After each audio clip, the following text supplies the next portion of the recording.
Iyon, aray na nga at nabusesa na. Pasensya na kayo kung natagalan. Ay binilang ko pa mga sangkap eh. Ang gagawin natin ngayon ay aray, classic eclair. Medyo maproseso aray kaya tsaga-tsagain nyo na lang. At for today's baking ay kasama nga natin si Mrs. sa paggagawa para mas masarap. Ang una nga namin ginawa ni Mrs. ay kinumpleto muna namin ang mga sangkap. Medyo madami-dami aray kaya ililista ko na lang sa dulo. Ay siya atin ang simulan aray. Ang una natin gagawin ay shoe pastry. Ay hindi yung sapatos ha. Dini sa akin kasi rula, naglagay lang ako ng kalahating tasang gatas. Kalahating tasa ding tubig. 8 kutsarang unsalted butter. Naglagay din si Mrs. ng 65 asukal na puti. Medyo nahihiya pa eh, pero mamaya-maya magpapakita na iyan. Intay-intay nyo lang. At yun na nga, nagpakita na. Ay ang pagsaganda naman. Pakis nga ako mga 120.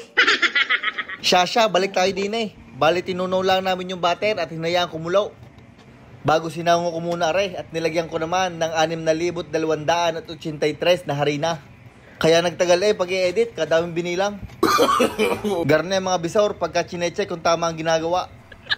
Iyan nga pala binalik namin din sa kalan, tapos hinaluhalo hanggang siya para maging dough parang garne. Abay hindi pa natatapos doon, ilalagay naman natin aray din sa mixer. At gamit aring wire whip attachment, atin pa iikutin aray para lumamig ng kaunti. At hindi maluto ang itlog pag nilagay. At pagkalipas ng mga 1 minuto, ay isa-isa nyo nang ilaglag ang mga itlog. Bali yan ay 4 na pirasong itlog, hindi kasama ang shell. Hahaluin nyo lang yan hanggang siya'y maging smooth, parang garne. Tulog pa nga si Kuneng, kaya kami nakakapagawa pa na rin. Pero maya-maya gising na yan, kaya kailangan bilisan. Arin na ang ating sunod na gagawin. Kukuha tayo ng piping bag. Puputulin natin ang dulo para magkasya ang piping tip. At kapag ayos na, atin nang i-scoopin na rin ating shoe pastry din sa ating piping bag. Iyon, pwede na natin na rin i-pipe din sa baking tray na may parchment paper. Ako muna ang susubok kung maalam pa. Abay may alam pa rin. Si Mrs. naman ang magpapakitang gilas. Abay may angking galing din na rin.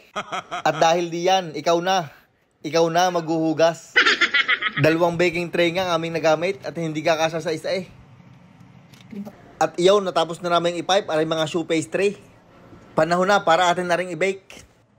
I-bake natin na rin sa oven sa 425 degrees Fahrenheit ng 10 minuto muna. At doon ko lang nilagay sa medyo gitna. Ang sunod natin gagawin ay yung ating ipapalaman sa loob. Na kung tawagin ay pastry cream. Din sa saucepan, naglagay lang ako ng 2 tasa ng gatas. At 2 kutsaritang vanilla extract. Bay nagpahabol pa eh.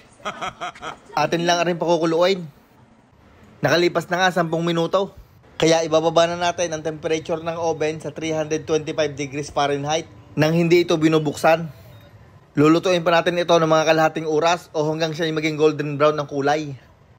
Balik tayo din sa ating pastry cream. Pag yan ay bumulak na, atin na munang hahanguin at itatabi natin. Din naman sa mixing bowl, naglagay lang ako ng 10,000 asukal na puti. 1/4 cup na cornstarch. Hinalo ko lang ng saglit bago ko nilagay yung egg yolk. 4 na egg yolk laang. At pag nandiyan ang lahat, atin na rin hahaluin. Haluin nyo lang ng haluin hanggang maging garne ang texture. Pwede na natin ilagay yung ating nilutong gatas kanina. By partner nga pala aray, yung isa'y taga-buhaws, yung isa'y taga-halaw. Sisiguraduhin nyo lang hindi masyadong mainit yung gatas para hindi mag-break at maluto ang itlog. At pag naibuhos nyo ng lahat ng gatas, ating pagpapalitin ng lalagyan. Bagos ilalagay natin din sa kalan. Bubuhayin nyo ang kalan sa mahinang apoy. At inyo nang simulang haluin. Hahaluin nyo hanggang siya'y lumapot at maging garne ang texture.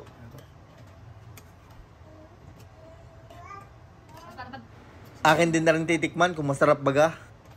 Abay pwede rin palaman sa pandesal. Abay hindi pa yung tapos. Atin naman na rin isasalin din sa mixing bowl. At lalagyan ng 4 na kutsarang unsalted butter.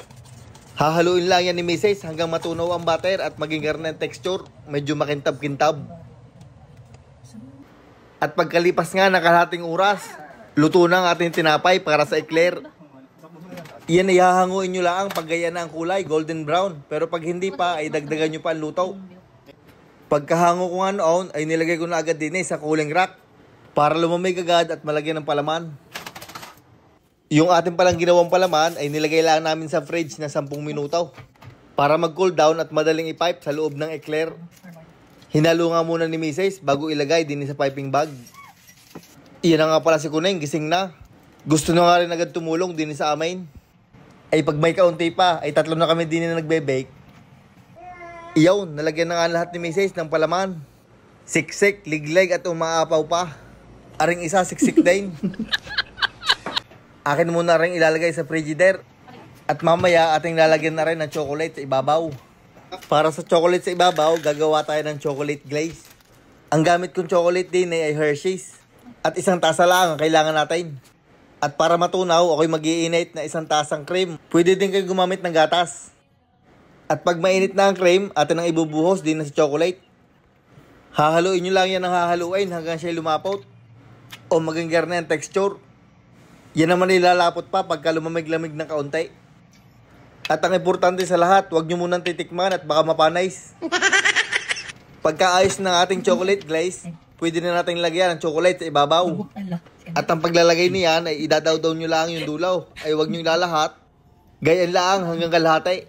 Ara naman katulong ko, itawa ng tawa. Abay pagkakahusay ay pihit na pihit eh.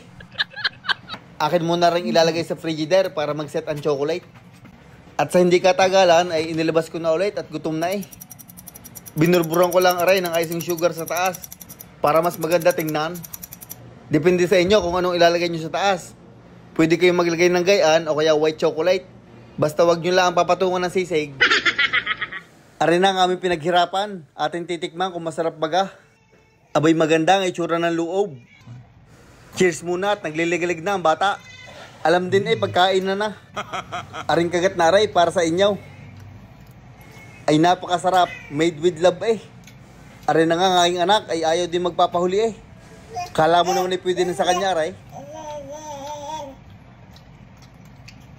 Ay tingnan ninyo at nangaagaw pa. Ay iyaw, hanggang din nilaang. Anong pagkahaban, oh? Maraming salamat sa inyong panunood. At shoutout nga pala kay Kevin Zap Emelo ng Saudi. Kay Lisel Lopez ng Tanawan City, Batangas. Kay Makmak ng Santo Tomas, Batangas. Kay Jenny Rotairo ng Nasugbu, Batangas. Kay June Flores ng Nueva Ecija. At kay Ron Canali ng Nova Scotia, Canada. Maraming salamat sa suporta mga idol.